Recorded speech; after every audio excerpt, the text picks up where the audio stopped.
Howdy folks, I'm Patient Palladium, painstakingly patenting pointy pincushions. I'm Amber. And here are more pincushions for us to patent that are pointy. Amber, you do understand the point of pincushions are so that you don't get stabbed by pins, right? Yeah, this is why it's been taking Palladium some time to get this patented. It's a pincushion no one wants. Even if they do patent it, even if I do patent this pincushion, Amber, I think it's not going to be a success. But let me know what you folks think. Let's get started. Pointy pincushions. You're the one who's patenting, though. Alright folks, and our first letter is titled, Am I a Jerk for My Boundaries with My Sister? I have always traveled for my job, so when my deceased husband and I decided to have children, we hired a nanny to help out since he also worked full-time. She helped during the hours that he couldn't be there. When he passed away, she became full-time since I still had to travel. Sometimes she would come traveling with me if it was somewhere fun. When I'm not traveling, I want to spend as much time with my children as I can and really bond with them. I also have a rule in my family that I don't want to be responsible for their kids. You want to spend the day with us and hang out by the pool? Come on over. But the minute you leave my house, so do your kids. I've had a hectic last couple of years and still continue to live a busy life, so I didn't need my free time being spent watching kids who may or may not listen. This rule also applies with my nanny. Recently, my sister has been calling my nanny while I'm away, asking her to watch the kids because of an emergency. The first couple of times, the nanny said yes, but has recently brought it up to me because she's aware that she's had to spend more on groceries, gas, and activities, and didn't want me to think that it was weird. I called my sister and said that she will absolutely not bring her kids over unless I'm home, and she also plans on staying to watch them. She threw a fit. Drama has now ensued because she called the nanny and was told no. My nanny picked up the kids and left to go do something because she knew my sister would just show up. She did. She dropped her kids off on my porch, and when my nanny noticed on the camera that they were there, she called my sister, who didn't answer. So she called me, and I called the cops. I'm not messing around with her taking advantage of someone that I trust with my kids and possibly losing her. The cops picked up the kids, and now there is a CPS case open because they couldn't get a hold of my sister for hours. My whole family is blaming me for not paying the nanny extra to take care of the kids, and I need to know that I'm not crazy. And also, there is a comment in the comments below where OP says that the kids have been taken away from the sister and now have been entrusted with her ex. So the father also is available to take care of kids. I just want to point that out. Alright folks, what do you think? Jerk or not the jerk? Not the jerk. I mean, you're the one who is paying your nanny to watch your kids. That doesn't mean that everyone who has kids and wants a break can just drop them off. Yeah. You know, your nanny is only agreed to watch your kids. Your sister was saying, oh, it's an emergency, and your nanny, you know, out of kindness took extra kids for no extra pay. Mm-hmm. And now everything's become an emergency. Yeah. Like, what your sister is doing is not okay. It's not fair to burden someone and make them do a job that's not their job they're being paid for. You know, I mean, I could certainly understand if it was truly an emergency, having the nanny take care of the kids, if that's what she wanted to do. But these clearly aren't emergencies. There are other people in the family who could have taken care of the kids, and the sister is just choosing to treat the nanny like free babysitting. Yeah, well, and even if it was an emergency, it would still be incumbent on the sister to talk to OP and be like, hey, is it okay if I ask your nanny, you know, if she can watch my kids during these hours? I will compensate her X amount of money. I mean, I think it depends on the type of emergency, but certainly I think that would have been the more appropriate path to take here. And I can't blame OP for not wanting to lose their nanny, because if you treat someone who's doing a service for you poorly, then they're not going to want to stick around. And OP doesn't want this person who they like and they trust to feel like they're being taken advantage of and to just stop showing up, right? Mm-hmm. So, yeah, I don't think that OP's in the wrong. There's a very real risk of a child care worker being like, no, I'm done. I don't want to do this anymore, right? Yeah, well, I think they were intentionally leaving OP out of the loop because they knew OP wouldn't be okay with it. And so they were just trying to burden this poor woman and, like, give her extra kids without, like, compensating her in any way. And it's just, It's not a cool move, and I understand the sister may not be in the same financial situation you are, and it's unfortunate that not everyone has the same financial means, but that doesn't mean you get to exploit other people. Yeah, exactly. But let me know what you folks think. So anyhow, take care and good luck. And Jackson Love 3 says, absolutely positively not the jerk and you're not crazy. I have no real words for your sister. Selfish and entitled jerk doesn't do it justice. To completely disregard what you and your nanny told her and drop off the kids and leave them there is child abandonment, and she deserves to have the police called. Tell the rest of the delusional family that they can step up and be taken advantage by your sister. Please update. And OP replies, the only update I have so far is that her ex-husband now has temporarily full custody of the kids until this all plays out. So they are safe and with the right parent. So I think that, again, that's a really important thing, that one, that the kids are safe, right? This isn't going to be something that this happens again. And I do understand, I feel bad that this woman has a burden that she feels like she can't carry, right? I mean, kids can be hard, and I can understand her being really frustrated at not being able to have any time for herself, or maybe these are emergencies to some degree, right? But again, that doesn't mean that she can sit and take advantage of OP and her nanny. So yeah, well, and not being reachable for hours, like the police were trying to get a hold of her. It wasn't just, I mean, it would have been bad if she was ignoring OP's phone number alone, but then on top of that, no one can get a hold of her for hours. That's not responsible parenting right there, because what if the kids had a medical emergency? Yeah. And again, this is not a good situation. I feel bad that she is so stressed, because I know being a parent is hard. But again, I don't feel like she has taken the right actions here. There were a lot of other people and resources that she could have reached out to that I think could have helped her out. Like all these family members who are chastising OP, why didn't they take the kids? Well, because they weren't free babysitting. And Just Laurenke says, oh my goodness, how old are the children that your sister abandoned on your front porch? And OP replies, 4 and 6. And New England K says, oh my goodness, who leaves a child that young alone on the porch? And that's actually a really, this, I actually didn't know the ages here, and that really puts another light on this. A 4-year-old and a 6-year-old are not old enough to fend for themselves. And OP replies, when I saw them on the camera, my heart absolutely sank. And Celtic Music Book says, where is sister-in-law when she's having these emergency babysitting needs? And OP replies, I've since learned that it was to go use illicit substances, drink, and sleep with her criminal boyfriend. She has always said that it was a work or friend emergency. That is not good. And I mean, if she is doing these kinds of things, then maybe it is best if the other parent has full custody, because certainly, again, I know parenting is hard. I'm not saying that it is an easy thing, but she also needs to provide a safe environment for children. And if she is doing things that could endanger the children, then that's certainly not a good place to be. And hopefully she's able to get the help that she needs to go through a recovery process. Maybe this is going to be the wake-up call that she needs in order to, snap out of this and start working towards bettering herself and her life. Alright folks, and our next letter is titled, Am I a Jerk for Taking Close to $1,000 worth of face cream that was abandoned?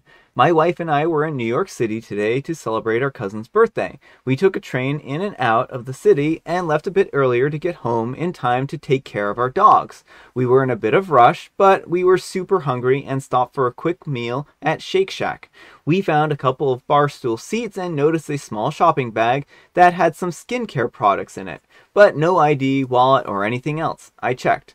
We didn't recognize the brand or the store name, and it was at the counter before we arrived. We were there for about a half hour or so and kept an eye on the bag, assuming that someone would realize that they left it and would come and get it. But that didn't happen, so we just took it when we left.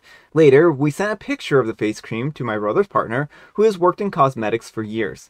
He told us that they were super expensive products that totaled nearly $1,000 after taxes. The single face cream retails for $300, and there were other items in the bag, and scolded us for not turning it over to the cashier. My wife feels bad because we hadn't even considered doing that. But I don't feel guilty at all because we didn't steal it from someone. They left it and it had been parked there for at least a half hour, probably longer. It's bad, but maybe we should have considered turning it into the cashier or even looking up and traveling to the store to return it and then let them sort it out. But that would have taken a long time. We were exhausted and we were already rushing to get home as it was. We genuinely didn't think of it. In my opinion, if you've left something behind like that and didn't immediately retrace your steps to find it, then what happens happens. It's bad, and I don't mean to put down someone who accidentally left something behind. It happens to all of us. But no, I do not feel bad to be the finder. Plus, I can't help but wonder that any cashier would have been just as likely to keep it too.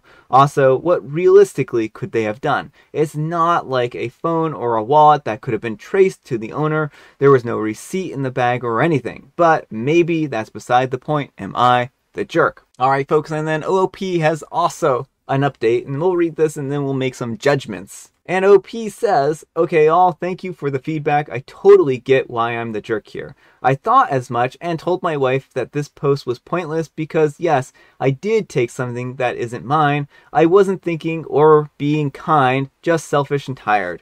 We are not thieves, lol, just people. I made a thoughtless mistake today and was a jerk. Genuinely didn't know that this stuff was that expensive or a fancy brand in the first place. I have never heard of it before now. But it doesn't matter if it was worth $1 or $1 million, it's still a jerk move. Most of you pointed out the golden rule here that I disregarded.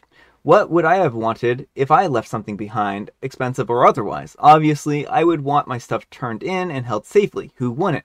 I've also found and turned things in many times before in stores, libraries, etc. Not sure why I didn't this time. However, it absolutely doesn't work that way in reality. We've all had things stolen before, and we've all left stuff behind that was gone when we came back for it. It's bad, but it happens. When it's happened to me, it's my own fault for forgetting things or leaving them out in vulnerable places without someone to watch them. Because like me today, not everyone thinks about it, or has the wherewithal, or even cares about lost items being returned to their owners. I don't like that I contributed to that trend, but I was in a rush, tired, and I made a jerk mistake. Regarding to the finder's keeper in my rushing, instead of taking a few minutes to be nice, I was wrong. But unfortunately, I can't undo it this time.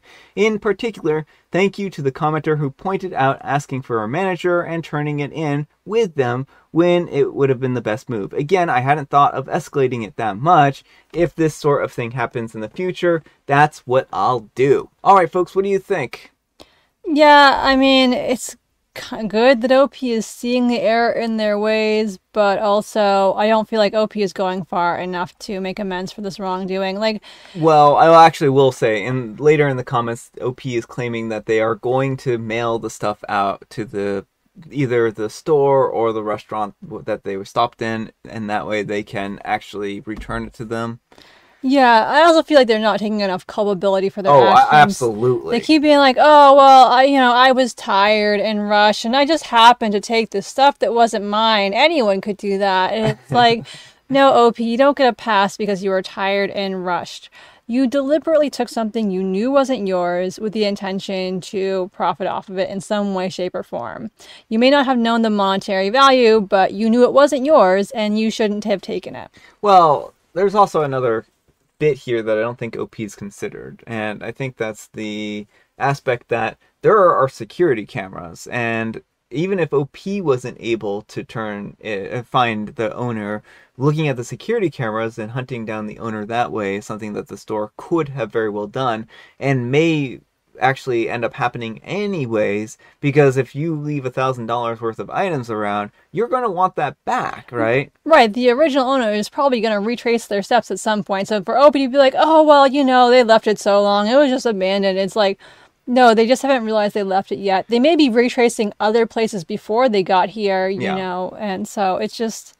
Well, and like, if you left the scooter out in the open, right? And somebody finds your scooter or your bicycle or something else and they ride off with it, no one's going to be like, oh, that happens. I just saw this random bicycle laying around and I thought that nobody wanted it at that point in time.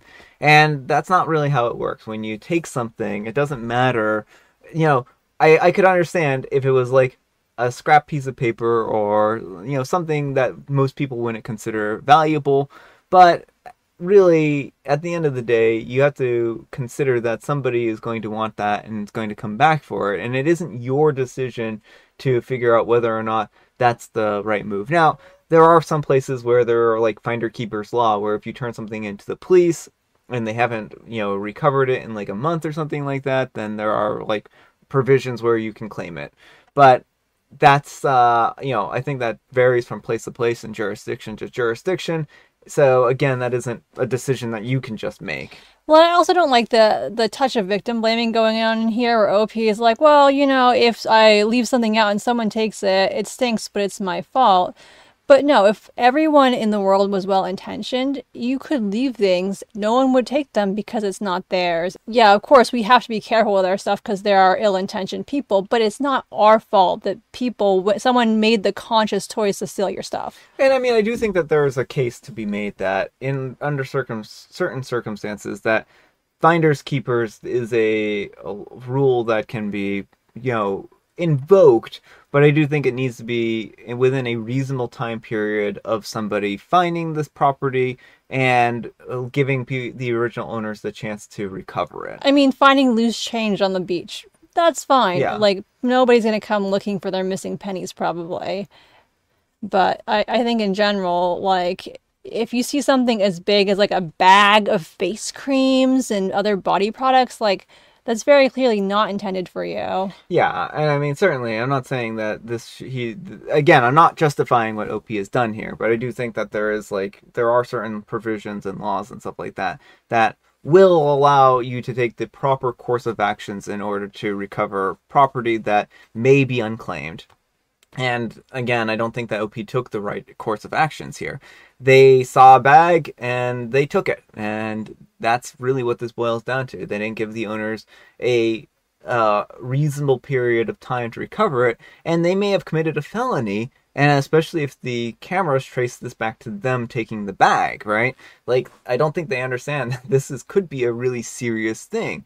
They may not have meant to commit a felony, but that, I mean, a lot of places like over $500, over $700, that's like felony territory where you're going to get into a lot of trouble for taking something. So yeah, maybe this is a good lesson to learn that taking stuff that doesn't belong to you is a bad idea. But let me know what you folks think. So anyhow, take care and good luck. And Bloodfire00 says, why can't you undo it? Bring the items back to where you found them and turn them in. And OP replies, I don't live in that state, and I just can't go to the restaurant again. I'm hoping that I can mail it directly if I can find the person or the store that it came from. And Tux and Flipper Forever said, according to other posts, you live in Central Jersey, which is a reasonable driving distance from the place. And OP replies, unfortunately, it's not an option for me right now. I'm mailing it to the store directly, just waiting on the label to get here so I can send it out. I'm not going to get into too much more of the comments, but I think people calling OP out may have been the impetus on getting them to return this, which, I mean, whatever course of action needs to be taken. But I just hope that OP does actually take those actions, and this isn't just cheap lip service, you know? Mm-hmm. All right, folks, it is tea time. Grab your beverages of choice. I've got some tea right here, and Amber, she's frantically flipping through the pages of a book for a joke. Mother Monster, do you think we should take Junior to the zoo? Father Monster, certainly not. If the zoo wants him, they can come and get him.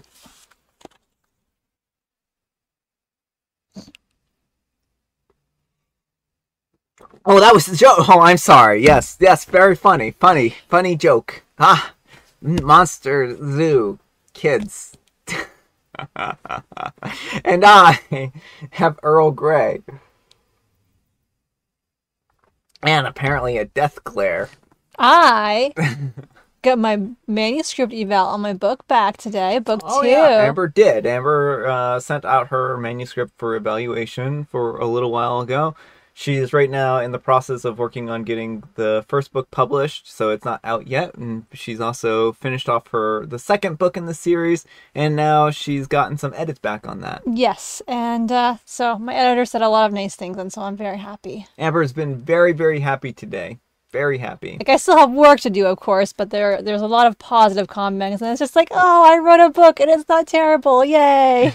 Alright, folks, that's all the time we have for today. Thank you so much for watching. Happy Tuesday, spelled T-W-O. Amber, we need some kind of moral advice and or guidance.